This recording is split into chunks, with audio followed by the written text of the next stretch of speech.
जीवन में उठाए गए छोटे छोटे कदम हमें मंजिल की ओर ले जाते हैं। हमें याद रखना चाहिए कि दुनिया की बड़ी से बड़ी दीवार एक एक ईंट पर टिकी है। सुप्रभात, मैं हूं प्रतिबिंब शर्मा आपके साथ। सबसे पहले नजर मुख्य गतिविधियों पर। 3 देशों की अपनी यात्रा के पहले चरण में साइप्रस पहुंचे प्रधानमंत्री मोदी। साइप्रस के राष्ट्रपति ने किया पीएम मोदी का स्वागत। भारतीय प्रवासियों ने लगाए वंदे मातरम और भारत माता की जय के नारे। प्रधानमंत्री ने भारत साइप्रस सीईओ फोरम की बैठक में लिया हिस्सा। कहा, भारत इस साल के अंत तक यूरोपीय यूनियन से फ्री ट्रेड एग्रीमेंट के लिए प्रतिबद्ध।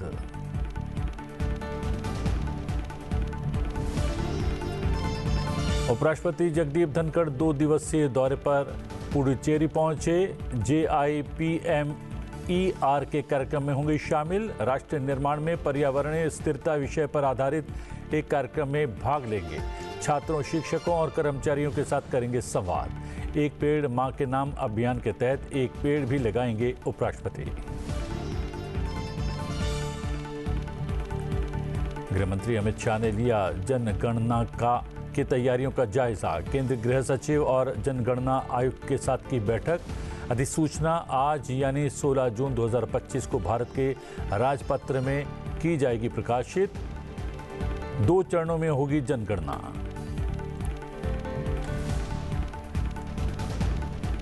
न खर्ची, न पर्ची, न सिफारिश, न जातिवाद, केवल योग्यता के आधार पर मिली नौकरी, बोले केंद्रीय गृह मंत्री अमित शाह। रविवार को यूपी के मुख्यमंत्री योगी आदित्यनाथ के साथ राजधानी लखनऊ के डिफेंस एक्सपो ग्राउंड में 60,244 नवचयनित पुलिस कांस्टेबल्स को नियुक्ति पत्र बांटे।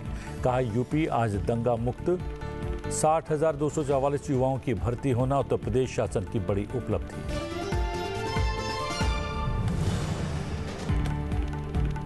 अहमदाबाद विमान दुर्घटना में जान गंवाने वालों के रिश्तेदारों के डीएनए नमूने लिए जाने का कार्य युद्ध स्तर पर जारी। अब तक लिए गए खून के 250 नमूने, 62 डीएनए का हुआ मिलान। 35 शव मृतकों के परिजनों को सौंपे गए। गुजरात के पूर्व मुख्यमंत्री विजय रूपाणी का आज राजकोट में होगा अंतिम संस्कार।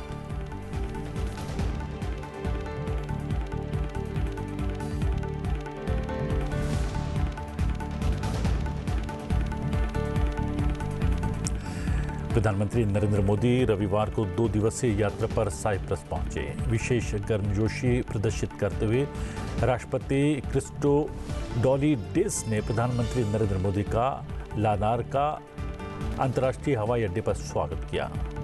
प्रधानमंत्री मोदी 2 दशकों से अधिक समय में साइप्रस की यात्रा करने वाले पहले भारतीय प्रधानमंत्री हैं। प्रधानमंत्री मोदी साइप्रस के लिमासोल गए।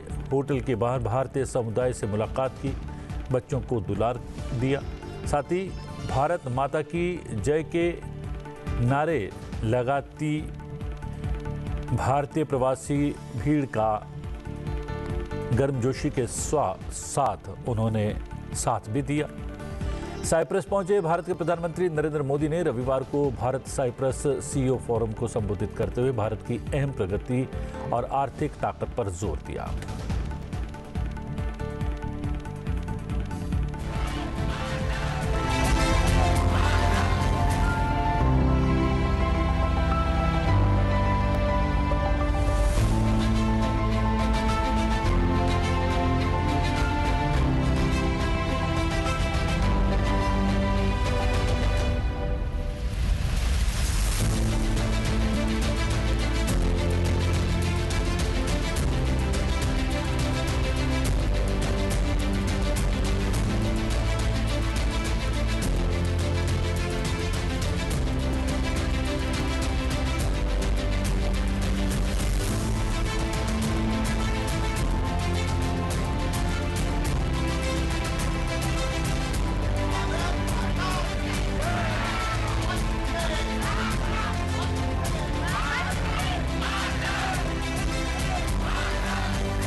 सीईओ फोरम को संबोधित करते हुए प्रधानमंत्री नरेंद्र मोदी ने कहा कि साइप्रस भारत के लिए एक भरोसेमंद साझेदार रहा है और उसने देश में महत्वपूर्ण निवेश किया है।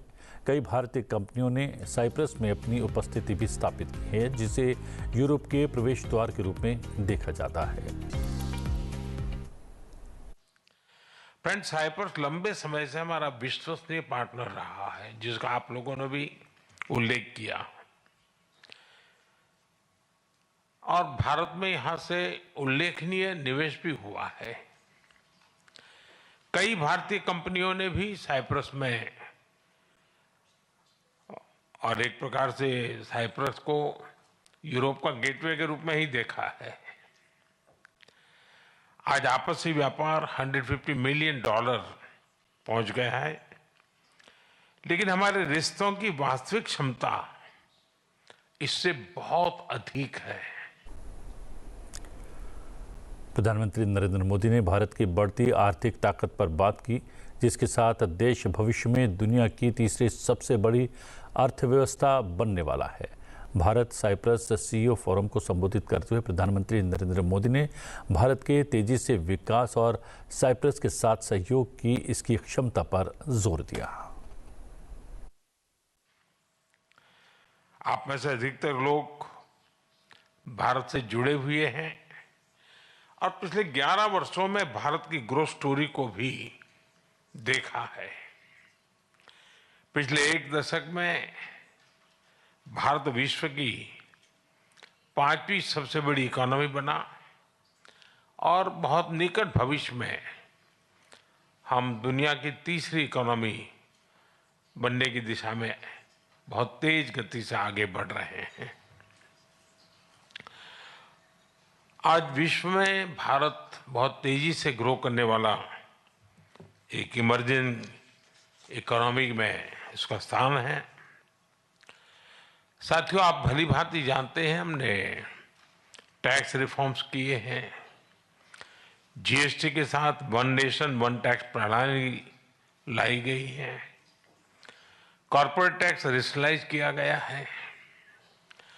हजारों की संख्या में कानूनों में डीक्रिमिनलाइजेशन करने का काम हमने किया है। हमने ईज ऑफ डूइंग बिजनेस के साथ साथ ट्रस्ट ऑफ डूइंग बिजनेस, उस पर भी उतना ही बल दिया है। आज भारत में स्पष्ट नीति है, उसके साथ साथ स्टेबल पॉलिटी भी है। 6 दशकों के बाद ऐसा हुआ है कि एक ही सरकार लगातार तीसरी बार चुन करके आई है। भारत की डेमोग्राफिक डिविडेंड और टैलेंट से आप भली भांति परिचित हो और आपकी बातचीत में भी इसका जिक्र हुआ है। पिछले 10 वर्षों में डिजिटल रिवॉल्यूशन आया है। फाइनेंशियल इंक्लूजन एक मिसाल बना है। यूनिफाइड पेमेंट्स इंटरफेस यानी यूपीआई के माध्यम से आज विश्व का 50% डिजिटल ट्रांजैक्शन भारत में होता है। फ्रांस जैसे कई देश इससे जुड़े हैं। साइप्रस को भी इससे जुड़ने के लिए बात चल रही है और मैं इसका स्वागत करता हूं। उपराष्ट्रपति जगदीप धनखड़ 3 दिवसीय दौरे पर रविवार को केंद्र शासित प्रदेश पुडुचेरी पहुंचे। अपनी इस यात्रा के दौरान उपराष्ट्रपति Jawaharlal institute of post graduate medical education and research विश्वविद्यालय में प्रमुख कार्यक्रमों में हिस्सा लेने वाले हैं। पुडुचेरी पहुंचने पर उपराष्ट्रपति जगदीप धनखड़ का लॉसपेट हवाई अड्डे पर उपराज्यपाल के कैलाश नाथन, मुख्यमंत्री एन रंगासामी, विधानसभा अध्यक्ष आर सेल्वम और अन्य मंत्रियों ने स्वागत किया। उपराष्ट्रपति आज जवाहरलाल स्नातकोत्तर आयुर्विज्ञान चिकित्सा शिक्षा एवं अनुसंधान संस्थान के एपीजे अब्दुल कलाम ऑडिटोरियम में राष्ट्र निर्माण में पर्यावरणीय स्थिरता नामक एक विशेष कार्यक्रम में मुख्य अतिथि होंगे। ये कार्यक्रम आज शाम 4 बजे से 5 बजे तक आयोजित किया जाएगा। इस कार्यक्रम का उद्देश्य सतत विकास के संबंध में संवाद और जागरूकता को बढ़ावा देना है। उपराष्ट्रपति जगदीप धनखड़ JIPMER के छात्रों, शिक्षकों और कर्मचारियों के बीच एक संवाद सत्र भी करेंगे। ये राष्ट्रीय महत्व के मामलों पर शैक्षणिक समुदाय के साथ जुड़ने की उनकी प्रतिबद्धता को दर्शाता है। इस कार्यक्रम का मुख्य आकर्षण एक पेड़ मां के नाम अभियान के तहत उपराष्ट्रपति की ओर से एक पौधा लगाना होगा। विश्व पर्यावरण दिवस पर प्रधानमंत्री नरेंद्र मोदी ने इस अभियान की शुरुआत की थी। यह अभियान मातृत्व को श्रद्धांजलि देते हुए पर्यावरण जागरूकता को बढ़ावा देता है। ये पौधा उपराष्ट्रपति की मां केसरी देवी के नाम लगाया जाएगा। वहीं पांडिचेरी विश्वविद्यालय के कुलाधिपति के रूप में 17 जून को उपराष्ट्रपति जगदीप धनखड़ सुबह 10 बजे विश्वविद्यालय का दौरा करेंगे। डॉक्टर BR अम्बेडकर प्रशासनिक भवन के भीतर स्थित जवाहरलाल नेहरू सभागार में आयोजित एक सत्र के दौरान वो संकाय छात्रों और प्रशासनिक कर्मचारियों के साथ बातचीत करेंगे।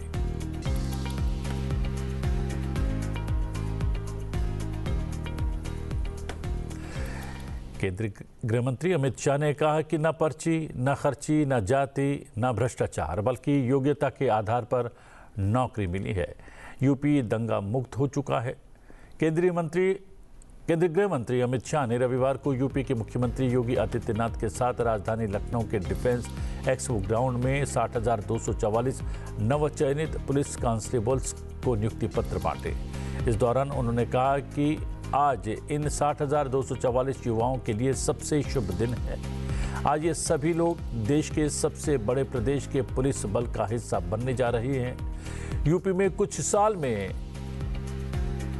ऐसे बदलाव आए हैं कि यहाँ की कानून व्यवस्था बदल गई है, लेकिन अब समय आ गया है कि योगी आदित्यनाथ मुख्यमंत्री बने हैं और यहाँ पर कानून व्यवस्था का राज है। पहले के जमाने में कई सारी भर्तियां भी हुई, इस प्रकार की रैली भी हुई। शायद इस बार संख्या सबसे ज्यादा है, मगर मेरी दृष्टि से संख्या के ज्यादा एक बात बड़ी महत्वपूर्ण है। मेरे सामने 60,244 युवा बैठे हैं। मैं उनके सामने हिम्मत से कह रहा हूं, किसी को एक काने पाई की भी रिश्वत किसी को देनी नहीं पड़ी है। ये पारदर्शिता के साथ भर्ती हुई, ना खर्ची, ना पर्ची, सिफारिश से भी नहीं, जाति के आधार पर भी नहीं और भ्रष्टाचार से भी नहीं, योग्यता के आधार पर 48 लाख एप्लीकेशन में से आप सब आपकी योग्यता के आधार पर आए हैं। और मैं मानता हूं इससे बड़ी उपलब्धि किसी भी शासन के लिए कोई नहीं हो सकती है। गृह मंत्री अमित शाह ने कहा कि वर्ष 2014 में नरेंद्र मोदी के प्रधानमंत्री बनने के बाद से यूपी में बदलाव हुआ है। उन्होंने कहा कि यूपी आज दंगा मुक्त हो चुका है। आज यूपी में अपराधियों को VIP ट्रीटमेंट नहीं मिलता है। कांग्रेस के शासन में आए दिन आतंकवादी हमले होते थे। अहमदाबाद, दिल्ली, मुंबई, जयपुर, कोयम्बटूर और कश्मीर की तो बात ही न। मोदी जी के शासन के अंदर पाकिस्तान ने 3 बार प्रयास किया। उरी में किया, पुलवामा में किया और पहलगांव में किया। उरी में किया, सर्जिकल स्ट्राइक की। पुलवामा में किया, एयर स्ट्राइक की और पहलगांव में ऑपरेशन सिंदूर कर कर आतंकियों के मुख्यालय को चूर चूर कर दिया, जमीन में मिला दिया।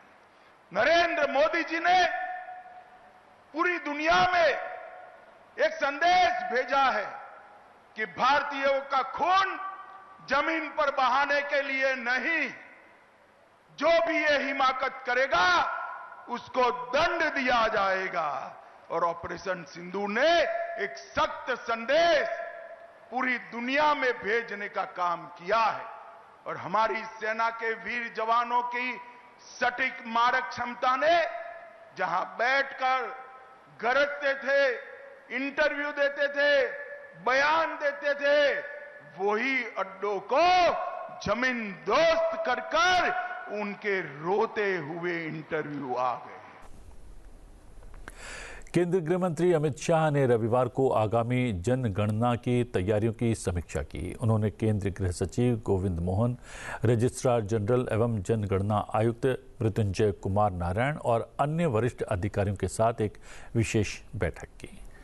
केंद्रीय गृह मंत्री अमित शाह ने आगामी जनगणना की तैयारियों की समीक्षा की, जिसकी अधिसूचना आज यानी 16 जून 2025 को भारत के राजपत्र में प्रकाशित की जाने वाली है।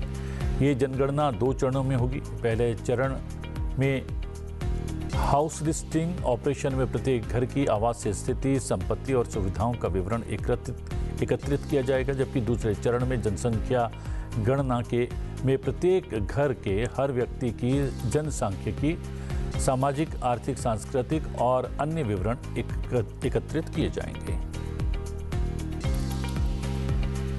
जनगणना कार्य के लिए लगभग 34 लाख प्रगणक एवं पर्यवेक्षक तथा लगभग 1.3 लाख जनगणना पदाधिकारी तैनात किए जाएंगे। ये जनगणना प्रक्रिया शुरू होने के बाद से 16वीं जनगणना है और स्वतंत्रता के बाद 8वीं जनगणना है। आगामी जनगणना मोबाइल एप्लीकेशन का उपयोग करके डिजिटल माध्यम से की जाएगी। लोगों को स्वगणना का प्रावधान भी उपलब्ध करवाया जाएगा। संग्रहण, प्रेषण और भंडारण के समय डेटा सुरक्षा सुनिश्चित करने के लिए बहुत कड़े डेटा सुरक्षा उपाय लागू किए जाएंगे।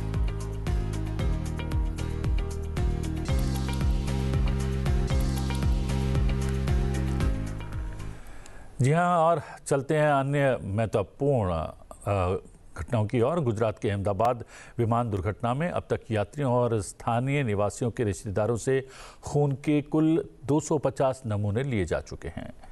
इनमें से 62 DNA का मिलान भी हो चुका है और 35 शव मृतकों के परिजनों को सौंप दिए गए हैं। गुजरात के पूर्व मुख्यमंत्री स्वर्गीय विजय रूपाणी का DNA मिलान हो चुका है। स्वर्गीय विजय रूपाणी का अंतिम संस्कार आज शाम राजकोट में पूरे राजकीय सम्मान के साथ किया जाएगा। माना जा रहा है कि गृह मंत्री अमित शाह उनके अंतिम संस्कार में हिस्सा लेंगे। आज सभी भवनों पर राष्ट्रीय ध्वज आधा झुका रहेगा। विमान दुर्घटना से प्रभावित यात्रियों के कानूनी उत्तराधिकारियों के बीमा दावों को निपटाने के लिए हेल्प डेस्क ने काम करना शुरू कर दिया है। जिला प्रशासन ने बीमा राशि के भुगतान में सहायता के लिए विशेष अधिकारी नियुक्त किए हैं।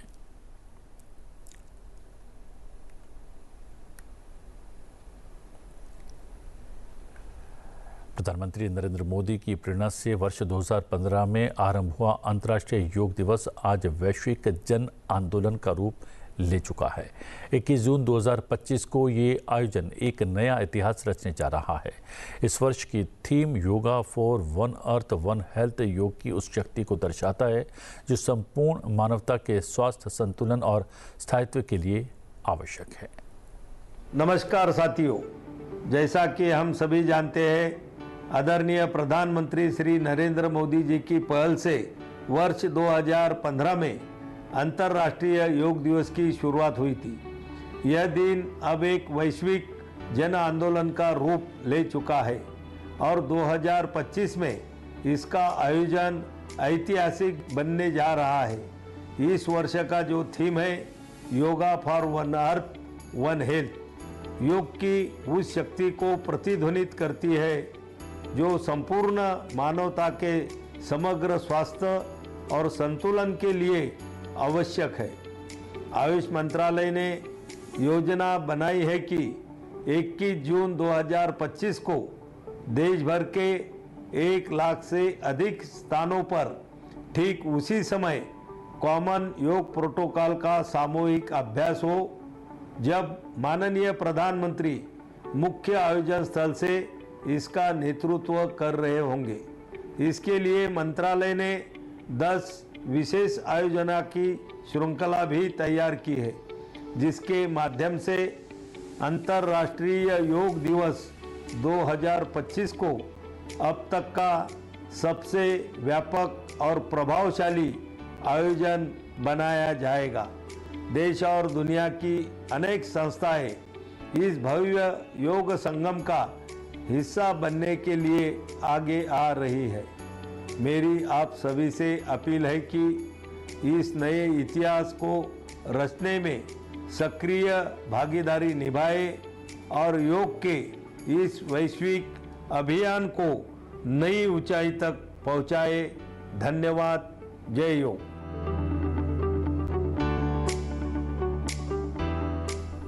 सुप्रभात में आज के लिए इतना ही। मुझे दीजिए आज्ञा, लेकिन बने रहिए संसद टीवी के साथ। नमस्कार।